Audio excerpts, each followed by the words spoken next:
Hello, hello, hello. Can you all hear me? Let me know if you can hear me. I greatly appreciate that. And thank you for being here. I apologize for running late. I had two cases I was out handling tonight or today with St. Vincent de Paul, and I was entering the records so that we could get them some financial assistance. And boom, all of a sudden I realized I am running late. So I apologize for that. My hair is messed up. And I still got one more case to enter, but let me see what we've got here. See if you can all hear me. It said something about audio not being transferred.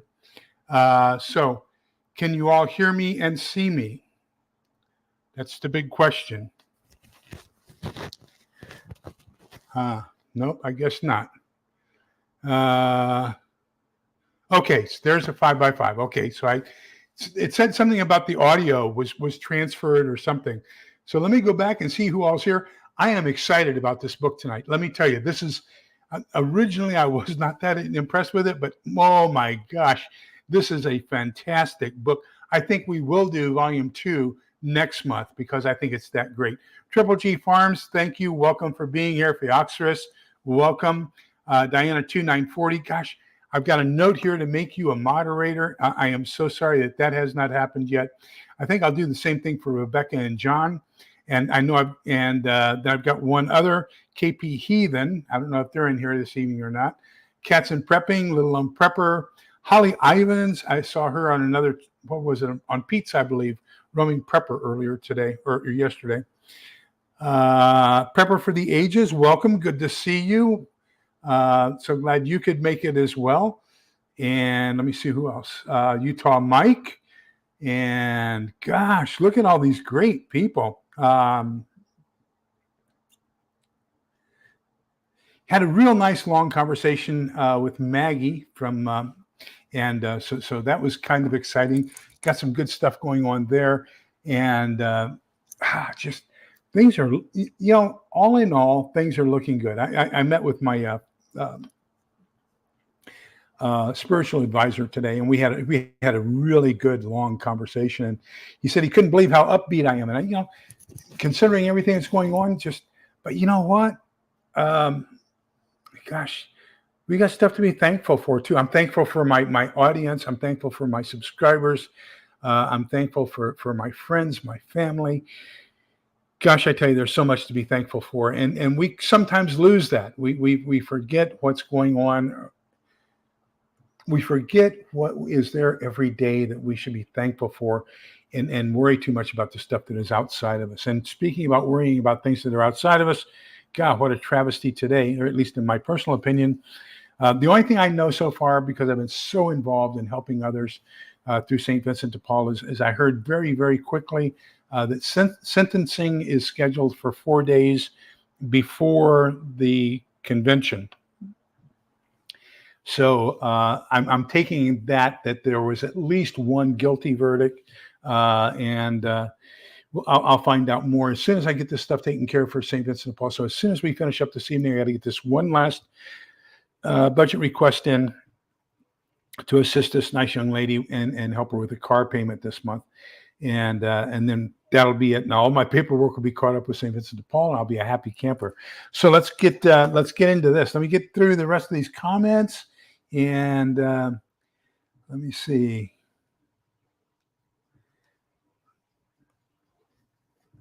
Sumi, welcome.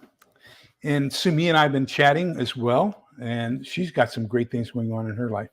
Let me get my little handy dandy cheat card. So this is the book, 299 Days to Preparation, Glen Tate. Jack Spirko gives it a very high rating. Jack Spirko is mentioned in the book. Glen Tate recommends a couple of channels to watch, and of course Jack Spirko, the Survival Bot podcast, is one of those. So just really great. On page 24 of the book, he gets into something a little bit political I think is extremely important that we understand, and it goes all the way back basically to David in the Old Testament. He doesn't go that far back in the book. He's talking about basically the war between the states, or the Northern Aggression, as we call it. And he talks about, there's two parts to forgiving. There's forgiving and reconciliation. So forgiving, you forgive somebody of something, but for example, you can forgive somebody something, but once you've forgiven them, you say, you know what, I don't want to put myself in a situation where that can happen again. I don't want to have to forgive them a second time. So I'm just not going to reconciliate, which means I'm not going to put myself back in that position. So we see that when David defeated Saul, remember Saul went after David with a passion and wanted to execute him and everything else because he knew that David was the anointed one. And so there was this war basically between the forces of David and the forces of Saul. David defeated Saul, but because his best friend was Jonathan, Saul's son, David tried to reconciliate with the followers of Saul and say, come, be part of Israel. We're all unified. We're all one country. He even told Jonathan, please sit at the table, dine with me. And same with Jonathan's son. So reconciliation is trying to accepting people for who they are, the heroes they have, and bringing them into the fold so that they feel like they are part of the family. We see that happening with David. We see that happening with Solomon. Unfortunately, after Solomon, Israel and Judea divide. So basically, I'm going to say 8 tribes up north, 2 tribes down south. And we can probably say the third tribe down south is Levi, because they were the priests for the temple, and the temple was in Jerusalem. So maybe we can call it 9 and 3, 9 in Israel and 3 in Judea. The 3 in Judea being Judah, Levi, and Benjamin. So when that split, and then 2 of Solomon's sons, Jeroboam and Rehoboam, divided the kingdom in half. There was no more reconciliation. So that's what happens is when there is no reconciliation, when you don't try to have a homogenous society, then you see people constantly trying to separate from.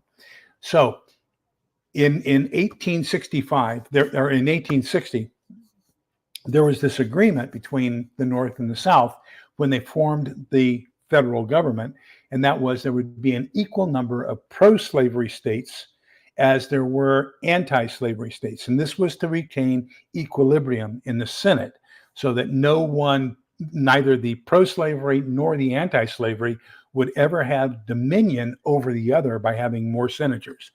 Then the North brought in some states that were anti-slavery. The South felt that was going to go very bad for them in this agreement. So they decided they wanted to pick up their ball, bat, and glove and go home and not play this game anymore. So they wanted freedom. They wanted to separate from the North. They did not attack the North. They separated from the North. Then there were several northern, we'll call it federal, the United States forts in the South. And the South asked that they all be vacated peacefully, except the North decided to keep one, Fort Sumter. And so not only did they decide to keep it, but they decided to reinforce it. They were sending down more troops and ammo and weapons and everything to Fort Sumter. And the South decided, no, that's not what we asked you to do. They attacked Fort Sumter. Then we began the fighting war of what the North calls the Civil War. Of course, the winner gets to write the history. So what you see is that the war was started by the South attacking Fort Sumter. What they don't tell you is that the South had asked peacefully for the North to withdraw from Fort Sumter.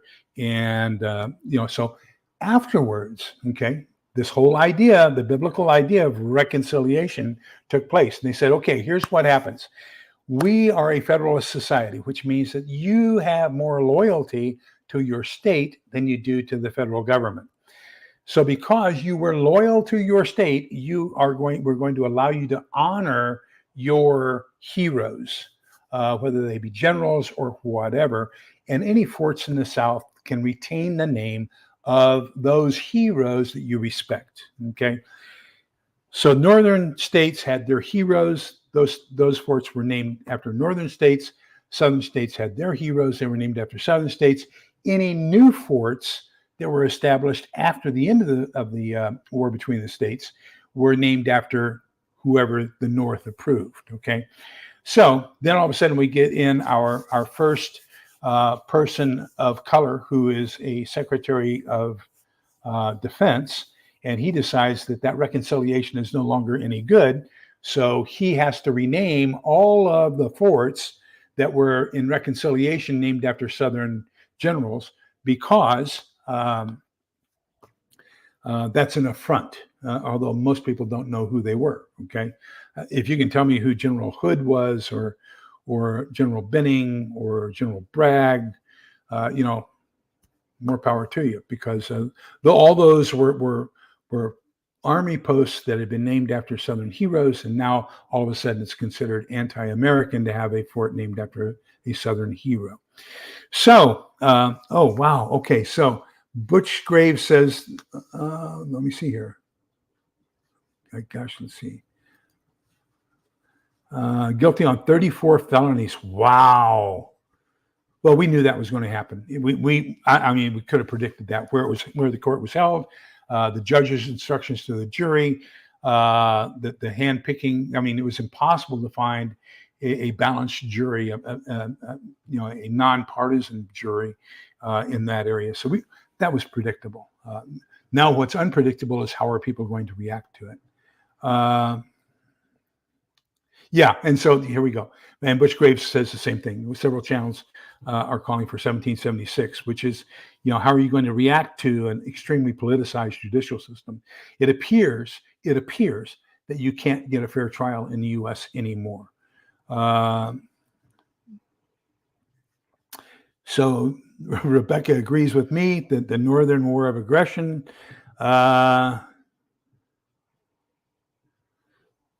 Okay.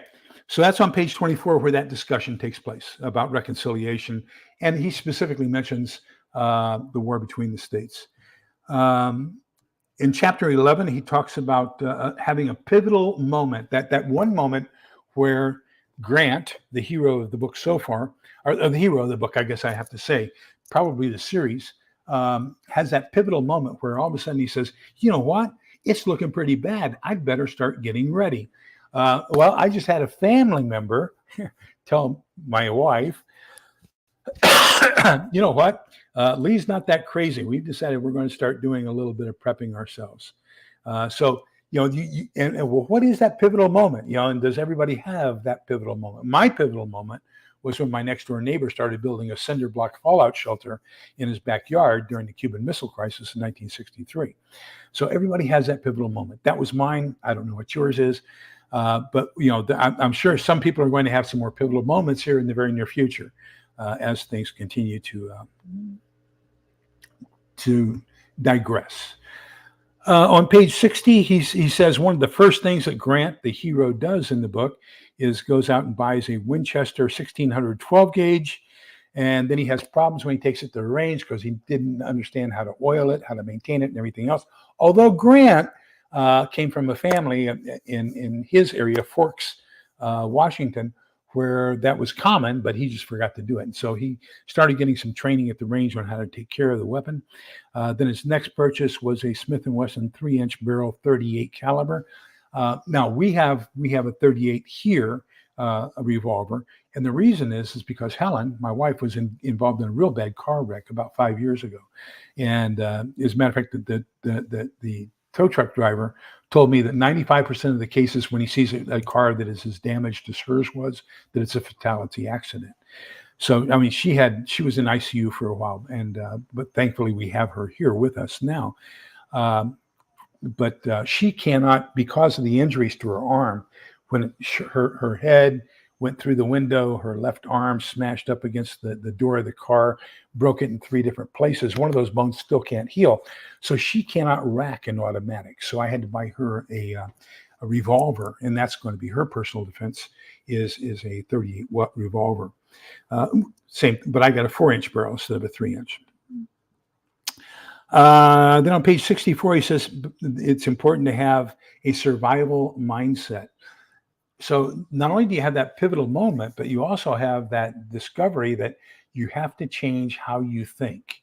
And how you think becomes important in getting prepared and developing your lists and your priorities and planning out how you're going to be a prepper. And so having that survival mindset became important. So he decided he was going to go out and buy a SF survival manual. He talks on page 65 about the survivalist connotation, that, a lot of people think of us as having tinfoil hats, being conspiracy minded, being white nationalist supremacists, all these other kinds of things that there's this perception about survivalists / preppers being, and they kind of forget about, we're just normal people. And you can be preparing for different things. You can prepare for Superstorm Sandy. You can prepare for Hurricane Katrina, a reoccurrence of that. You can prepare for a reoccurrence of Ice-mageddon, as we call it here in Central Texas, or another 1906 earthquake in San Francisco, or another San Andreas fault quake, or another great fire, Plains fire, or anything. Those are all preparedness mindsets. They're prepper mindsets. And none of those people are these tinfoil hat people or anything else that we want to call them. They are just very aware of the fact that sometimes stuff happens. And when stuff happens, if you haven't planned for it, then you're going to be on the short end of the stick. And I think that's what's really important with this survivalist mindset. In Triple G Farms, I was talking with him, and he just recently had a major wind and hailstorm up where he lives, and significant damage from that. And thank God he had some of the preparations that he had, and had sat down and thought out what are some of the things that are going on, what can happen, what's very likely here in Central Texas: tornadoes, hail, flooding, flash floods. Ice-mageddons, unanticipated ice storms. And there, of course, we have the anticipated heat. We're supposed to have our first 100-degree day this coming weekend. Can you believe that? The 1st of June, and we're going to have a 100-degree day. I'm almost excited. No, I'm not. I'm not excited about that at all. To be back in Germany, where people get heat exhausted when it gets up to 85 degrees.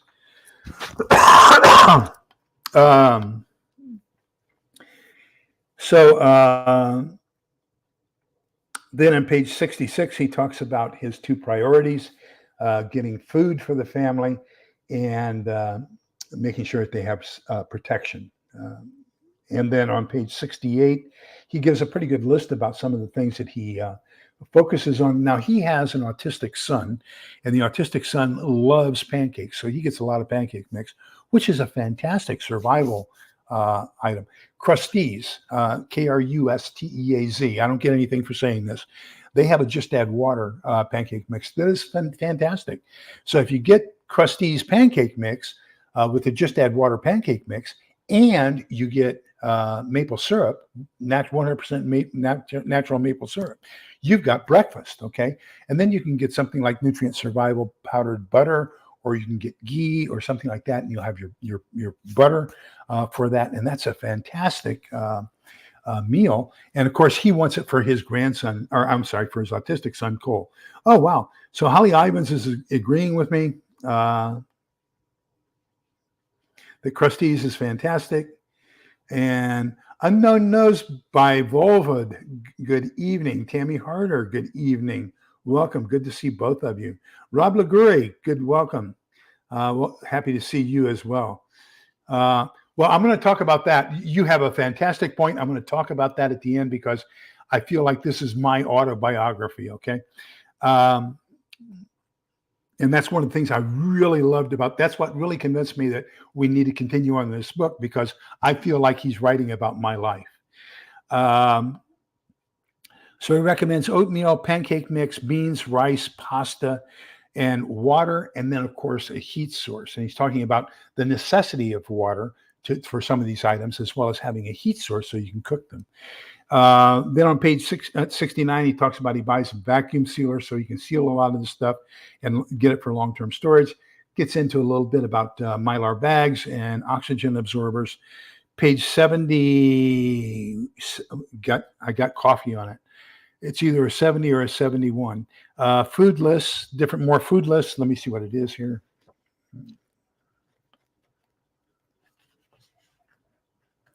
I'm sure I have it highlighted.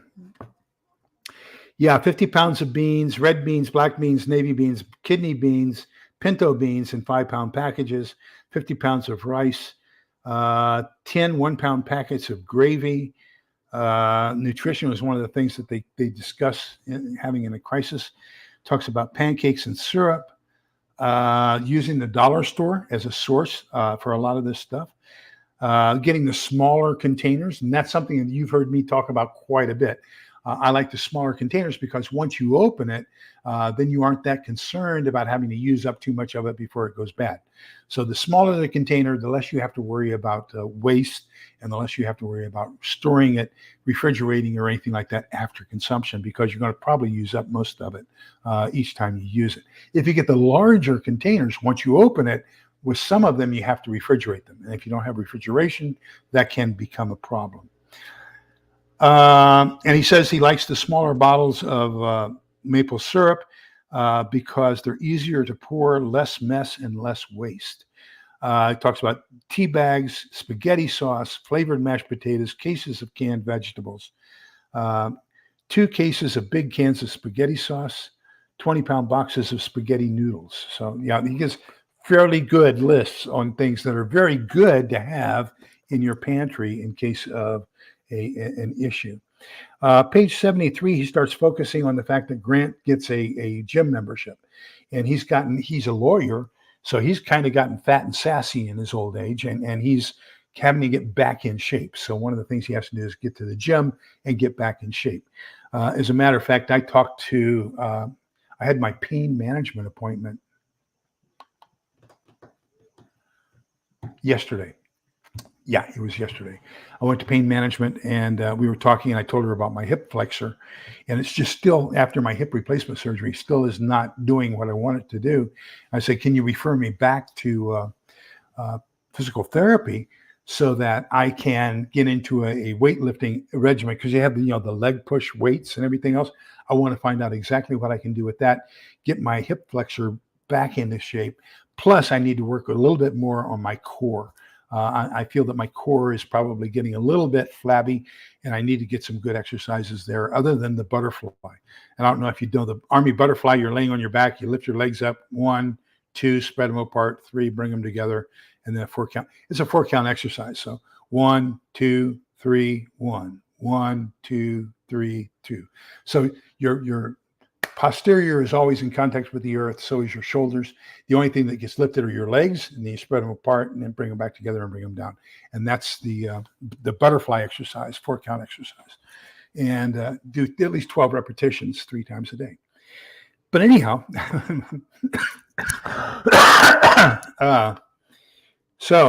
let me see here.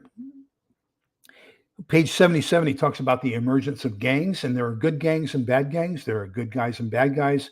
There's good intentions and bad intentions. So you make sure you're loosely affiliated with the right ones prior, and make sure that if you have to have one, you have a good one around you. He makes an astute observation. That is quite often, or not quite often, but occasionally, good gangs turn bad. Just power, lust, a little bit of corruption. Okay. And so good gangs can turn bad. You got to watch out for that as well. Let me catch up with the comments here. Let me see. So Rebecca says, there have been one of my favorite series, so realistic. He really addresses normalcy bias too. Yes, we'll get into that as well. That's coming up here very, very shortly. Triple G loves the dollar store. I heard, is it Dollar is going out of business because of theft? Oh, wow. And that's a great idea too. Holly, that's a fantastic idea, because raw honey is also one of those that just never really goes bad. Unknown Nose says that Dollar Tree also sells the Velveeta packets. There's one, and Maggie's helping me with this as well. There's one I found a little while ago. You know how when you buy brown sugar, you never use the whole thing, and then it gets kind of cakey and clumpy once you open it? You've got to either use the whole thing, or you got to have a special sealed thing. You throw in an oxygen absorber so you don't keep it clumpy and all that kinds of stuff. You keep it rather nice. I found at I can't remember whether it was Walmart or HEB, but I found this box of individual servings. So each serving is like 2 tablespoons of brown sugar. Okay. And I can't find that anymore. I want to get some more, but, and so Maggie found some for me on Amazon. Thank you, Maggie, for that research. And, you've got those little bitty, individual packets of brown sugar, which will be great for making things like cinnamon buns or cinnamon rolls and things like that. And Holly says raw honey on her pancakes. Sumi says she needs to recan the number 10 cans of German red cabbage into pint jars. Oh, wow. Did you luck out? I am so jealous. I don't have enough rotkohl. I've only probably got, I think I have 12 pints of rotkohl, of red cabbage, and that's about it. Probably should add a little bit more than that, but gosh, red cabbage, 3-bean salad, German potato salad. As a matter of fact, tomorrow night we're taking our best friends over to the. We have a German restaurant that's owned by a guy from Munich, and so we're taking our friends over there tomorrow night. It's our turn, so we're taking them over there, and they have an Oompa Fest band, and they play German music, and they have a fest tent, beer and pretzels and everything else. You can sit there, drink and dance and sing and all that kinds of stuff. And it's just great. So we're doing German tomorrow night. So in case you haven't, I haven't told anybody my last name, but my last name is German. So I am of German extraction. As a matter of fact, I got in trouble when I was at Field Station Augsburg because our family comes from Swabia, which is that portion just west of Augsburg. And so a second uncle, once removed or something like that, would come to Field Station, or would come to the barracks and pick me up and then show me Bavaria and Swabia on the weekends every once in a while. And I got in trouble for close and continued contact with a foreign national because of my security clearance. And so I had to tell him, we can't go do this that much anymore. I've got to work this Sunday or whatever. But, that's so I love things German. You see, I have never tried applesauce. So that sounds like a winner. Although, I just ordered a can of freeze-dried applesauce. So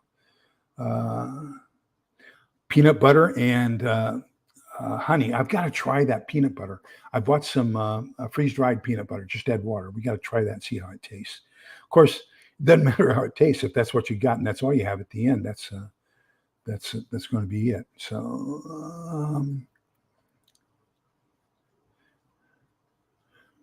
I don't think so.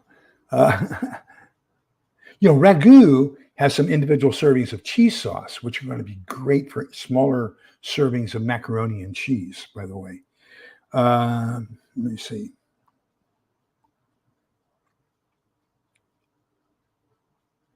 Yes, honey can be used for wound care. It is a disinfectant. So thank you for sharing that, Triple G. That is very, very true. As a matter of fact, it's what the Native Americans used as a disinfectant, was honey.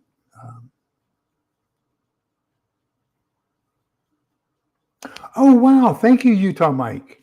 Great suggestion. Thank you. Let me write that down. So bread to...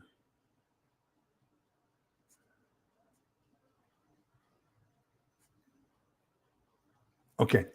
Thank you. Appreciate that.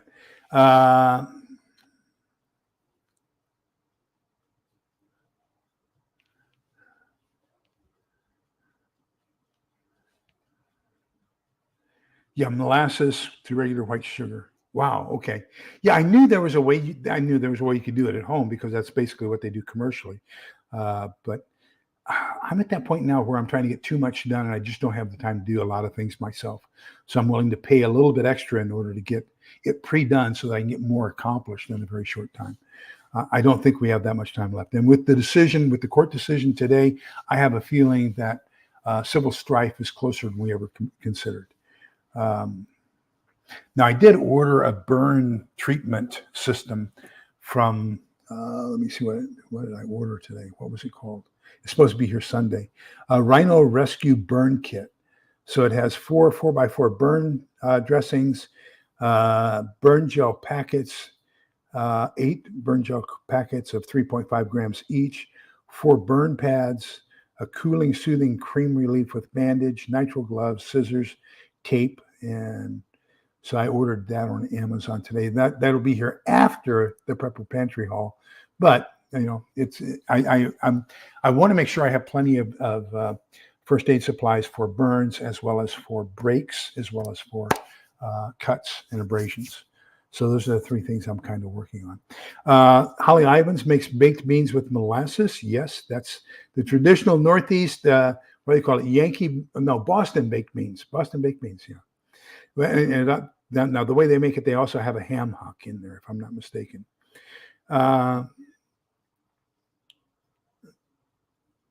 Wow. That sounds good.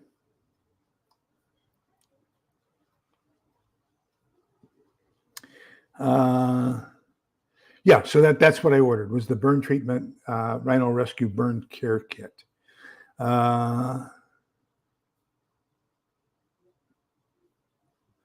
That's not a bad idea, Sumi. Not a very bad idea at all.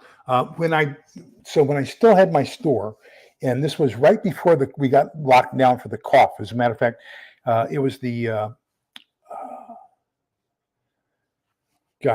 and I get their Mother Earth. Mother Earth had a show, a survival show, basically homesteading show, in Belton, which is the next county up, Bell County, and so they had an annual homesteading and survivalist show, and I had a booth there selling my Shelf Reliance. What's Shelf Reliance called nowadays? They changed names several years ago. Not Nutrient Survival. God, my mind is going. Am I coming down with dementia or what?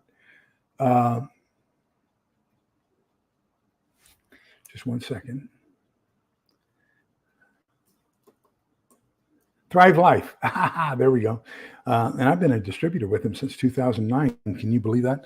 But anyhow, so I was selling Thrive Life there, and this guy came up and he had this kit, this pandemic kit. And so I bought 2 cases of them, and then I had to reorder, and then we had the lockdown, and I had to order 4, and then I had to order 2 pallets, because I was just selling the stuff basically at wholesale to our local law enforcement and EMTs and stuff, because they couldn't get it through the normal supply channels. So, but anyhow, that's we did have that Mother Earth show up there, and that was great. And so when I ordered all these pandemic kits, they gave me a couple bottles of colloidal silver that they had commercially made. So I have a couple bottles, and I may give one of those away in a drawing when we get to 10,000 subscribers. Yellow mustard as well. Okay, let me see. Yeah, I agree. There's a couple things you just can't have enough of, and first aid products is one of them, and first aid knowledge as well. Somebody, I forget who it was, somebody came up with a very good one and recommended that I also, for wound care, whether it be debriding, cleaning, or whatever, get some soft bristle toothbrushes that I can use to help cleanse wounds. And so I've got to get a couple dozen soft, what do they call them? Soft toothbrushes, I guess we'll just call them. Okay.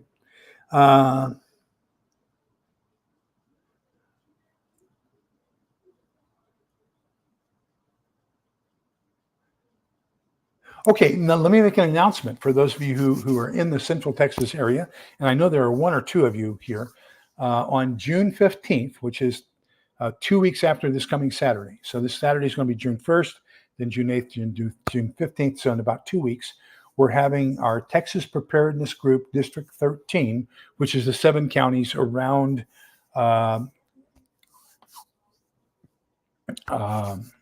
Austin. And actually right now they have their chat on Zoom every Thursday at 8 o'clock. And I'm not there tonight because I'm here with you. But the other 3 nights of the month, I'm with them on the statewide Zoom meeting. But we are having our District 13 meeting at 2:00 at the San Gabriel Park up in Georgetown, which is the county seat for Williamson County, Texas. And we're getting together at 2:00 until around 8 or 9 o'clock. We're going to start off with a meet and greet. Then we're going to have a show and tell and discussion about water collection. We're going to be right on the banks of the San Gabriel River, so we can do water collection, water purification. Then we'll talk about water storage. Then we're going, Nutrient Survival has done an outstanding job.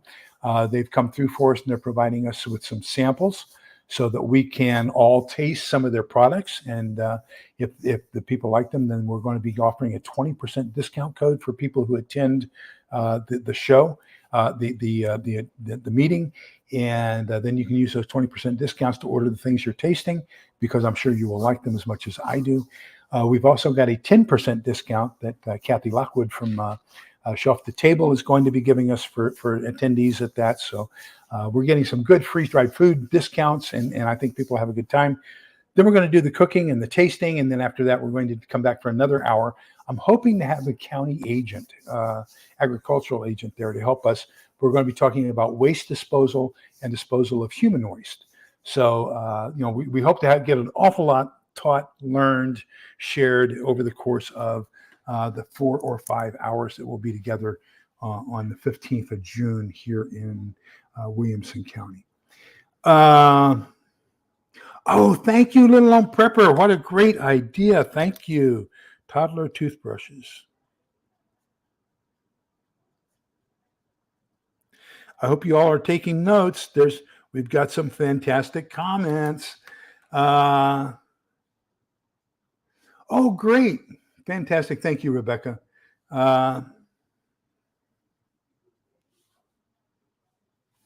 So Sue Me disagrees with that other nurse. There's always various ways of practicing things, but Sue Me, I take your word. I believe you. The physician, this finger, I don't know if you can see it or not, but I had a 200-pound propane tank that was falling off of my trailer when I had a food service trailer. And I put my hand in between it to try to stop it from hitting the tongue of the trailer and blowing up. Well, it caught my hand in between the container and the tongue of the trailer. So it took all the skin off the top of the finger all the way down to the bone and just laid it back as a flap. And of course, broke the finger. So my daughter drove me to the emergency room, and the doctor there he didn't use anything to scrub it out. He just basically washed it with high pressure wash. And that's why I collect as much spray bottle, stereo wash and saline solution and things like that for wound wash as I can get, because he didn't use any brushes or anything. He just continuous irrigation, high pressure irrigation. And the book that I was reading from that said the same thing, said that you want to use, and this other nurse said that it sounds excessive, but what I was reading said use 1 liter of irrigation for every centimeter of length of the incision or the wound. I don't know. That may be excessive. We can find out.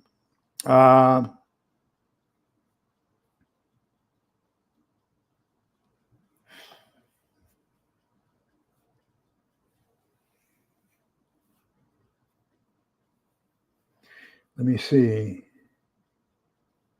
I don't know. I don't know the answer to that, Fioxerus. I really don't. That's beyond my pay grade. But yeah, I am a pressure or a vacuum sealing fool. I will vacuum seal things like you would not believe. I've even got some of the bang bang stuff that I have put into vacuum seals. And right now, because of that video that I watched with Rudy, and I just got another 6-pack of these, he had some of these that he had vacuum sealed 7 years ago that he opened up and tried, and he said they tasted fine. So I'm taking his word at it, and I'm getting a package of candy bars every week and vacuum sealing those. Okay, we're going back to the list now.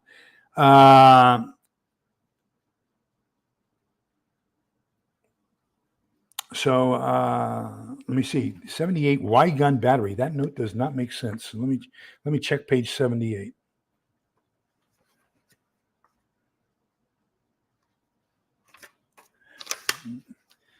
Okay, page 78 says, okay, it's a 4, not a Y. So he recommends that you have a shotgun, a center fire, a handgun, and a 22 rifle. So, of course, the center fire is going to be your long distance hunting weapon, your hunting utensil, whatever you want to call it. Then on page 79, he makes a boo-boo, and it's the only boo-boo I have found, but he calls an AR an assault rifle. And we've got to get people away from associating a civilian sporting rifle with a military nomenclature of assault rifle. The M16 has a switch. Okay, on the side, you've got this little thumb thing, and the M16 has safe, semi, full, and burst. Okay, so you can either not, when you pull the trigger, nothing happens. When you pull the trigger, 1 happens. When you pull the trigger, as long as you have the trigger held down, the stuff keeps coming out the barrel. Or you pull the trigger once and 3 rounds. Okay, bing, bing, bing. And that's pretty good for fire control. That's an assault rifle. That is a military weapon. An AR-15 has 2 positions, safe and fire. And when you fire, you pull the trigger once, 1 bullet comes out. Bang, bang, bang. And it's a sporting rifle, not an assault rifle. It doesn't have the auto switch. It doesn't have the burst switch. So we've got to get people away from calling ARs assault rifles. That's one of my biggest gripes and one of my pet peeves, and he kind of hit it. But that's the only thing. Then on page 81, he talks about mall ninjas, which are basically military wannabes. And they're going to go buy all the coolest stuff to look military and act military and want to play military. And let me tell you something, you really don't want to play military. It can get you in a lot of trouble. I'm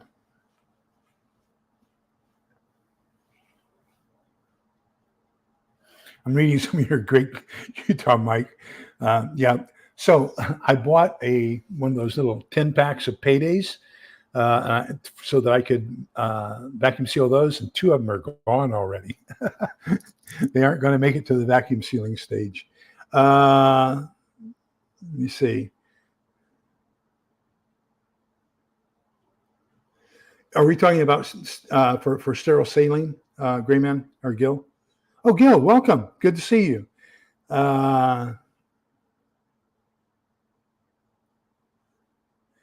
So Sumi says, to clean removal of dead tissue with a sterile instrument, I would prefer scraping a toothbrush over granulation tissue. Okay.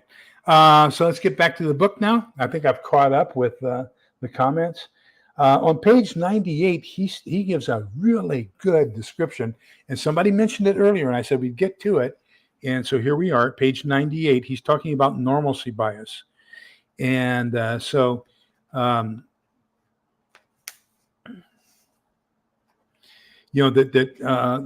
likely coming, he did not suffer from normalcy bias, which occurs when people are confronted with massive change, like the grocery stores not having food. They can't accept the new reality. They assume that everything will be like it's always been, that things will return to normal. And instead of adjusting to the new situation, they try to shoehorn the old normal into the current reality. They might, for example, refuse to believe that the stores don't have food. They might believe outlandish things, like one particular store is out of things now, but the other store has plenty. So normalcy bias, we have a tendency not to adapt to a new reality quick enough to survive. We're going to think that, this is only a temporary thing, that it's only going to be here for an hour or 2 or a day or 2, and everything will return back to normal. That's the normalcy bias. And to be honest with you, the new normal is abnormal. That nothing is going to be normal from here on out. Don't anticipate anything being normal. Once again, I was on another channel talking about the 2 Chinese colonels book called Unrestricted Warfare, China's plans to destroy the United States. And one of the things they talk about is with this 5th generation warfare, they're going to have all kinds of small terror attacks. that don't make sense. And even good trained intelligence analysts won't be able to associate this attack with this attack because they just aren't related. They don't make any sense. Why are they doing this? But each one has a critical portion of the infrastructure they're taking care of. And so, that's something that we've got to accept, is that abnormal is going to become normal very, very soon.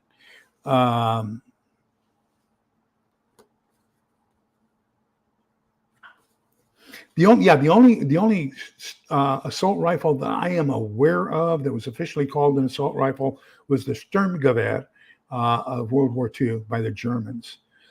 Let me see.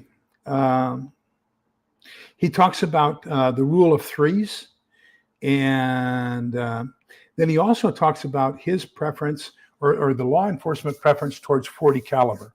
And so actually, it was a result of a discussion I had with Steve. What's Steve's last name? Help me out here, Triple G. Is it Stephen Smith of the Stonemont series? But he's a retired law enforcement, and he prefers 40 caliber. So I had never had a 40 caliber, and because of my conversations with him, I went out and bought a 40 caliber.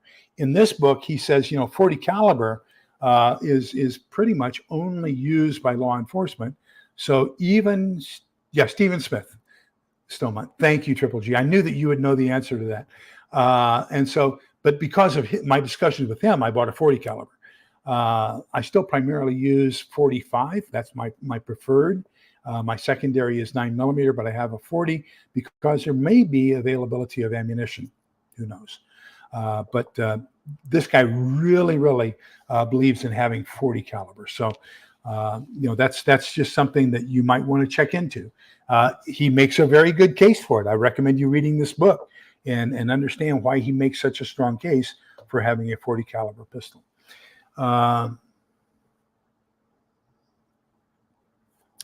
Then he does a fantastic job beginning on page 114 of describing asset versus debt, money versus currency, and the whole debacle of the Federal Reserve and how it is leading us into another Great Depression.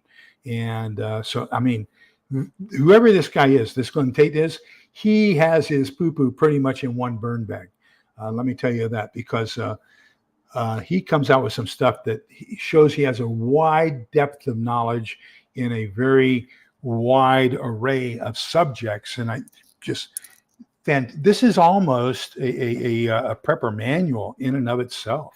If you read it and follow some of his suggestions, I think you'll be very well in the initial stages of being very well prepared for whatever's happening. Hello, Jack. Welcome back. Good to see you. I guess it's getting close to noon there in Australia. So today is the feast day. Jack's here, so that just makes me think. Today is the feast day of St. Joan of Arc. And so I recommend, if you have not studied St. Joan of Arc, she started out when she was 17. She was burned at the pillar at 19. What a fascinating story. And it also shows how the church was a little bit corrupt and needed needed a kick in the pants to make some corrections. And it did. So we finally got that fixed. But ultimately, the bishop who condemned her to death was looking for a political appointment under King Henry VI. And that's probably why he did that. But, we learn from our mistakes. But gosh, what a marvelous figure she was. The French are not my favorite in history. However, Joan of Arc, and most people, when you say Joan of Arc, you think that she came from the town of Arc, but that's not true. Her father's name was Arc, so Joan d'Arc. Joan, daughter of Arc, pretty much the same way as the guy who was set free during the Passover when they decided to crucify Christ. The guy who was released, his name was Barabbas, And Bar is son of, and Abba, of course, was the father, the Elohim, the great one. And so they thought they were freeing the Son of God, but instead they crucified him. Okay. Let me see. On page 144, he recommends having at least 7 magazines for every one of your pew-pews. 147, check. That's a weird note. Let me see what it says. 147. Oh, okay. So 147, check, means that they were reloading a magazine or had a jam, and so they were temporarily out of commission. They didn't use the term reloading or jam because in short urban warfare distance, an enemy may hear and know that one of the team was temporarily out of action. So they used a cover name. And so what they used for they were temporarily not going to be able to fire was they used the word check. And so I recommend that as you get with your teams, you do the same thing. Come up with some of those key words. Then they would yell moving, and then the other person would say move. The moving member would go behind the member who yelled move and tap him on the shoulder so that he knew the moving member had cleared him and then take the next position. That way they weren't shooting at anybody coming at them from behind. They were always assessing the scene to find the next piece of cover to move to. So lots of great little tactical tips in here as well. Movement on the ground and things like that. Then on page 152, he buys a cabin out on the peninsula, and he has the shed, and then he starts inventorying and filling it full of food from a wholesale place.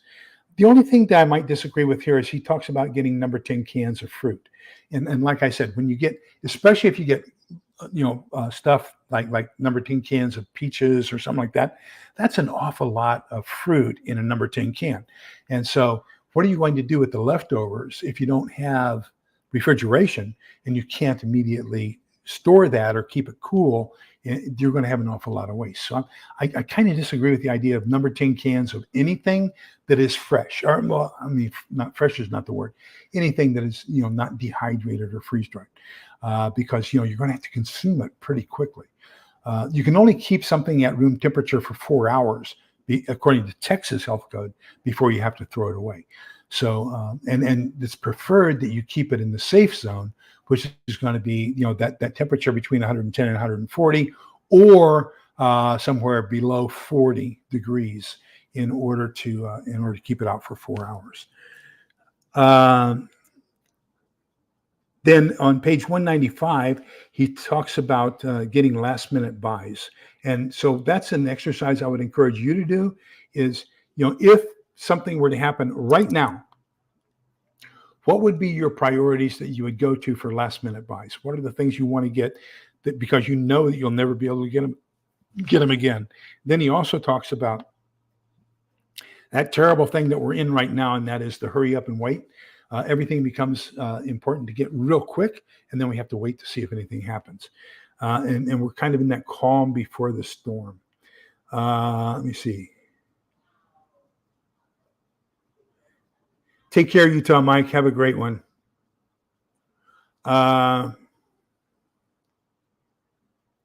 Triple G, have a good one. Please stay safe. Let me see. And then another mistake he makes here is he thinks that the National Guard under the control of the governor is called the State Guard, and that's not true. Texas has its own State Guard, the exact same structure and everything as the National Guard, except the State Guard is fully funded by the state, equipped by the state, and controlled by the state. So it has its own adjutant general. So we have the active duty, Fort Bliss, Fort Hood, although they changed that name now to make it more politically correct. Then you've got a division of each one of those. We've got the 36th Infantry Division, which is National Guard at Camp Mabry.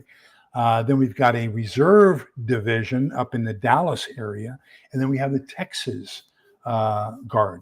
And the Texas Guard is basically trained as military police, so riot control. And there are 5 brigades of military police throughout the state. I enlisted in the Texas State Guard when I was a freshman in college, thinking that that would get me a draft deferment. And oh no, the State Guard is different from the National Guard. If you wanted a draft deferment, you had to be in the National Guard, not the State Guard. So there is a difference between State and National Guard. That's a very small mistake that he makes. Then the last thing he says that we need to cover is that in case of a crisis, it's going to be easier to get through on text than it is through voice. So let me see where we are. And then we're going to go over to visit Gil on his channel. And he didn't send us his link. Yes, unknown knows. That's very true. You can it can go bad very, very quickly.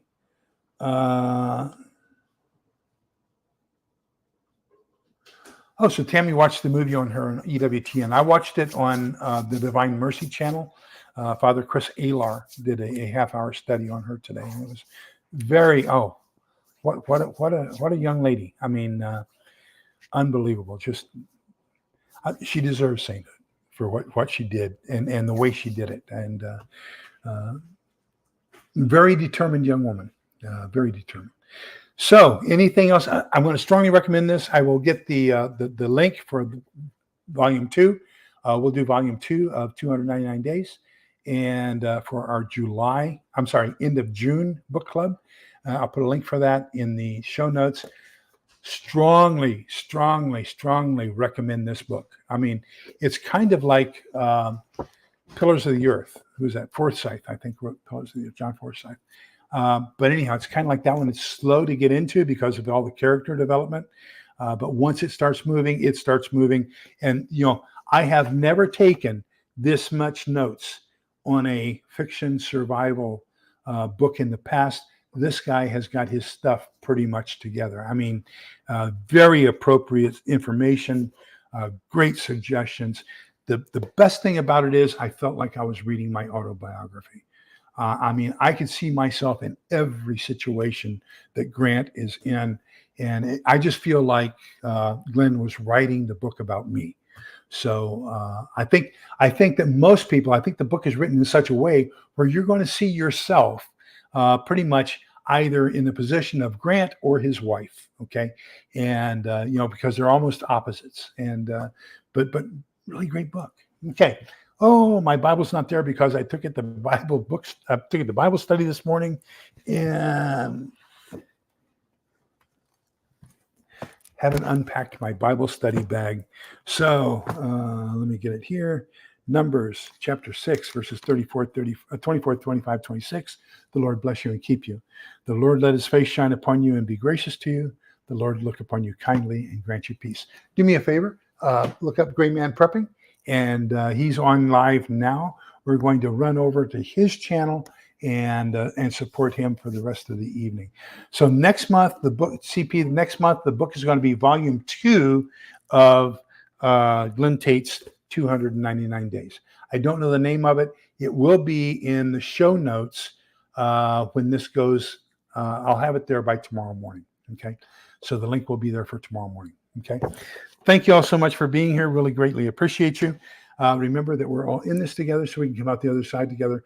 Please be kind, polite, and respectful to each other because togetherness is the key. See you over on Gills. Take care. Bye-bye.